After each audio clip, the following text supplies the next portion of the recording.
అన్నిటికన్నా చాలా గొప్ప విషయం ఏమిటో తెలుసా? మీ ఇంటికి ఎవరైనా పెద్దలు వస్తే ఆయనకి టిఫిన్ ఇట్టామండి, ఆయనకి కాఫీ పెట్టామండి కాదు. మీ ఇంటికి పెద్దలు వస్తే నువ్వు చెయ్యవలసిన నియమము ఒకటి ఉన్నది. ఒక పండు పెట్టి ఇవ్వరాదు, ఒకటి కన్నా ఎక్కువ పెట్టి ఏకజాతి ఫలములను అనగా రెండు అరటి పళ్ళో, రెండు బత్తాయి పళ్ళో, రెండు దానిమ్మ పళ్ళో అలాంటివి పెట్టి, ఒకటి కన్నా ఎక్కువ ఆకులతో తాంబూలము పెట్టి, ఒకటి కన్నా ఎక్కువతో వక్కలు పెట్టి వారికి తాంబూలం ఇస్తే మర్యాద. మర్యాదకంతటికి పెద్ద మర్యాద ఏమిటో తెలుసా అండి? తాంబూలం ఇవ్వడం.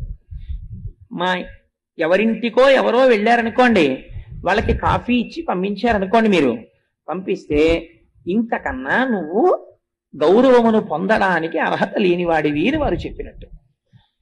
వారు నీకు తాంబూలం ఇచ్చి పంపించారనుకోండి, రెండు అరటిపళ్ళు పెట్టి తామలపాకులు వక్కలు ఇచ్చి నిన్ను పంపించారనుకోండి, వారికి నీ మనస్సులో వారి యందు నీకు గౌరవం ఉన్నది అని గుర్తు.